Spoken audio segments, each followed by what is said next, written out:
All right, today I'm here with Chris Kays, and Chris, you served in the United States Air Force, is that correct? Yes. What years did you serve? 1986 to 1990. 86 to 90, like straight. I'm sorry, 86 to 90. No, 86 to 90. Did you go straight out of high school? Yeah. I went in July of 86. Okay. Graduated in May of 86. Wow. So, yeah, it was part of the plan. Two months. So, was this one of the, I've heard this many times, I went to theaters, man, I saw Top Gun, and then the next thing you know, I was in the Air Force. Well, what's funny about my whole thing is when I was like 3 or 4 years old, I now live in Springfield all my life. We were out on the swing set with my mom. Uh-huh. And we used to have air shows out here all the time. I've heard, yeah. And the Blue Angels were coming in. And they flew over, like, real low. And I looked up and said, that's what I'm going to do. Yeah. Ever since then, I always wanted to be a pilot. Uh-huh. Ever since then. Back in the day, it wasn't as easy to figure stuff out. I mean, you didn't have Google, you didn't have internet, and my parents didn't know really how to push me to do whatever to I needed facilitate to do. that, yeah. So I'm like, of course the recruiters tell you everything to get you in. So I'm like, hey, Air Force planes, you know. Yeah. So that's why I went in. I'd always loved planes. I even got in trouble from my ex-wife because I was actually looking at a plane and she thought I was looking at the woman. I'm like, well, there was a woman. I'm like, no, there was a plane sitting here. I'm going to have to use that excuse. Yeah. I was looking at the plane. I swear to God. I swear to God. Oh, that's great. So I went in and they messed up I was supposed to be a load master, which is they do cargo on the cargo planes and stuff. And they screwed something up, and government, big surprise. And I ended up being aircraft armament system specialist. Okay. Basically take care of the weapon systems on the jets. Wow. That's probably a little bit more advanced than the cargo guy, I would assume. Yeah. And now you do, we talked before we recorded, so you do IT now, so I'm sure that helped with... Honestly, when you're 18, you don't think... Well, yeah. When I got out of this, even when I got out, I'm like, what am I going to go load bombs for, for United now, or what, So I'm like, well, that didn't help me any. But honestly, it taught me to troubleshoot. Yeah, how to fix it, find the answer. I mean, it can be something I don't really know about, and I can troubleshoot it. Brother, that is a skill that is so lacking in this world right now, where how everyone is just, I don't know how to do it. And like, my first question is, did you actually even take one step in the direction to actually figure it out yourself? Yeah. Now, I'm very, very obsessive about that stuff. Like, it drives me crazy. I don't know if it's a pride thing or just obsessive or whatever, but I'm exactly the same way. Whatever it is, plumbing, I'll hurt myself trying to fix it. Computer stuff, technology, car, whatever. Eventually, you hit your limit, and you're like, this is beyond me. Right. Hopefully, you do that before you hurt yourself. Yeah, exactly. I've been both. Oh, yeah.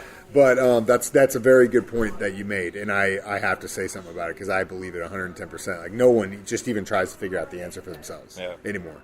Because my first base was Eglin Air Force Base, and I was on the test side. So we had all the fighter jets, and they were like, all the tech reps from Northrop Grumman, Boeing, all them. They were working on them, doing tests on these planes, and anything they had put in there was orange. So we'd be troubleshooting, like something's not working, a bomb's not dropping right or something. So we're troubleshooting just miles of wiring and electronics, and then we come across this orange thing that's not in our I'm like, so we have to call them out. So it's even more difficult. Yeah. But I mean, I just honed in on that and just... Where's that Air Force Base located? It's in Fort Walton Beach, Florida. Oh, yeah. I bet it was nice down there in the 80s. Back then, they had a test side of the base, and then the other side was, back then they called tactical, and they were all F-15s. Uh-huh. But yeah, I was there for 2 years, and it was gorgeous. I mean, I loved it. And a lot of money going into that place with that technology, Oh, especially at that time. Still... kind of not really Cold War, but we're still... Well, and that's where the Space Force is. Yeah. So I'm sure you got to see a lot of cool stuff. Yeah. Did you see any launches or anything like that while you're down there? No. There was some weird stuff, though. One thing that was really cool, they have it's called the climatic hangar. It's this gigantic hangar that can recreate pretty much any weather. Because it's so big? Yeah, okay. And so they bring aircraft down there, new aircraft and stuff, to test them in different ways. And the B-2 bomber, before anybody knew about it, came down there. That's cool. And it was so funny because the next day, because we saw something. We were out in the courtyard in our dorms, and we're out in the courtyard drinking or whatever, And the runway's like right there. We're like, what the hell is that? And we're looking, so we put our badges on. We went out to the flight line. We're like, what the crap? I mean, we didn't know what it was. The next day, though, there was stuff all over the radio about a boomerang-shaped UFO that was like flying over the ocean, and we're just losing. They're like, that's oh my! so funny. So this is where all this stuff comes. It's the Air Force. But so, do you believe in UFOs?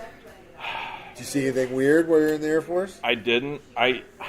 Right now, I mean, I'm not going to say no, but I've never seen one. Any evidence to prove for the only evidence I've seen is the crazy stuff that our government does. Yeah.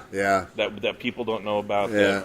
That, like my biggest thing is the SR-71, which that thing was built in 1959. It's already retired, been retired for a long time, and that thing will do over 6,000 miles an hour. It outflew its own missiles. It was supposed to be a fighter jet originally, but it was too big. But then they found out it outflew its own missiles. And this thing was built in 1959. So I'm just thinking, what do we have? I mean, technology as far as I'm not going to completely discount UFOs, but our stuff is just, I mean. I always get to the point where I like the idea. First of all, I think if intelligent life is out there, I'm sure they've been here and they've already know about us. And if they are here, they're hiding in the ocean. Yeah, yeah. I mean, it makes the most sense because there's how many places have we not been? 98% of it we don't, or 90% of it we have never even looked. Yeah. I mean, they can't. You're telling me they can't go light years ahead and travel in space, but they can't go in the water. Yeah, exactly. That doesn't make any sense. Yeah. So that would be one thing, and two, I like the idea. You remember that dude that worked he worked outside of Vegas in the other test in Nevada, and he's always ends up on podcasts. Yes, and he used, yes. I can't remember what his name is, but some of the things he did say about like the B-2 bomber and all that stuff and the fingerprint systems that they were using to get in that nobody knew about, he confirmed it as an engineer at work. Well, they've been back and forth on how much he actually did and all this stuff. But he had a theory, and I think I like this one a lot, is that they have found things, but we haven't gotten advanced enough technologically to figure out what it actually is. Right, yeah. So it's essentially like Raiders of the Lost Ark, right? Every 5 to 10 years, they find these, young gun, out of the box thinking scientists and dudes that are engineers and stuff that he might be kind of on the fringe. So if he blows this up for us, we can just say, hey, he's a nut. Yeah. Dude, we don't know what the hell that guy's talking about. Exactly. But then they get all these guys, they break out the crates, they look at it, try to figure out what it is. We figured it out. Okay, we can use this. Or, oh my God, this technology is crazy. Create it back up, set it back down for another 10 years until they figure out what it is. I don't know. I think that would be pretty cool. But well, there's just a thing about the moon on the news last night about that NASA, they all this moon dust and rocks and stuff they brought back, a whole bunch of stuff, they crated it up. Yeah. And it's been crated up until now. So they could look at it with our technology. Better technology. Yeah. So, and it makes sense. Yeah. I think that would be the best play. Yeah. But who knows? Like you said, dude, we got planes out flying their missiles in the 50s, and that was in the 50s when they weren't really spending as much money on military as they are now, which is staggering. Yeah. But go Team USA! It's nice to feel that we are pretty good in that regard. Oh yeah.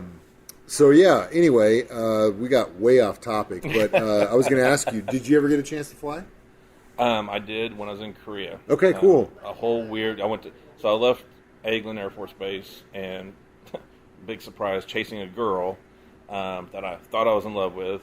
She was in Japan. Okay. And I'm like, hey, if I can get close, then I can take a military hop over and see her. Yeah. So anyway, I ended up in South Korea, and not the best place in the world to be. Not anything against Koreans or anything, but that place is not great.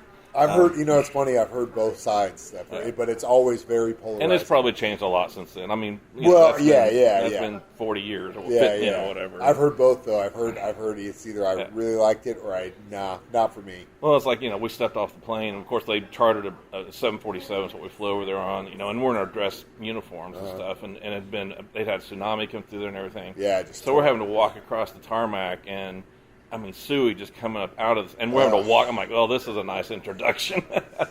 But anyway, so I get there, and just to shorten it, got there, we're A-10s is what we worked there, solely A-10s.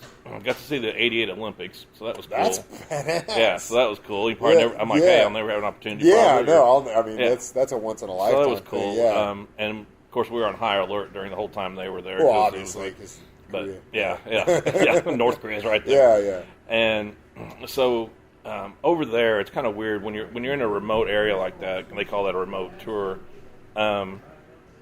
Anytime you're overseas in the military, it's like rank doesn't matter as much as it does when you're over here. You're American. It's like I'm an American, you're American. We stick together. The camaraderie is way better than it is when you're tteside. Yeah. And so I got to know some pilots and stuff, and we'd be out partying together, and they were cool and everything else. Got to be real good friends with second lieutenant, and he knew a guy down at the Osan base that they flew F-15s down there. So A-10s are just one-seaters only, and he flew A-10s. He's like, hey, do you guys want to go up some? I'm like, are you kidding me? Yeah. And so he set it up with his buddy down there. Awesome. They call them incentive flights.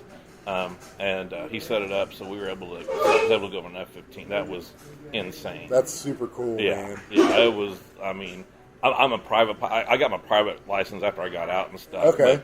But I just did that for recreation. Do you still fly? I haven't.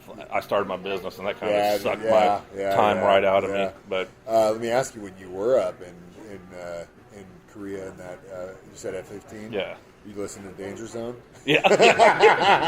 Just cranking it. What's funny, he was a major, and we're flying, and you have to go through special training to go above 30,000 feet. And you have to have an altitude card, all this stuff. Well, I didn't do that. It's kind of a quick thing. They, took me through, if you had a jettison out, all, the safety stuff. This is what happens if it goes bad. Yeah, and he said, I kind of squeezed you in today to do this. I've got a dogfight set up. We're going to do, and we're going to do it as long as you're okay with it. But we're going to be above 30,000 feet doing this. And I just want to make sure. I'm like, really? I'm a freaking, what was I at the time? A sergeant. And you're a freaking major. I'm going to go rat you out. No, I don't.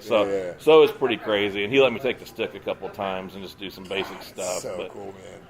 That's but super cool. When we took off, because they do it every day, I guess. But I mean, when we took off, I was just pinned, and it's like, and he's up there just like it's nothing. He doesn't even feel it. And the whole time he's just talking, and okay, we're gonna roll now. I'm like, okay, and he's like, you're okay. And they got this thing they always say, money.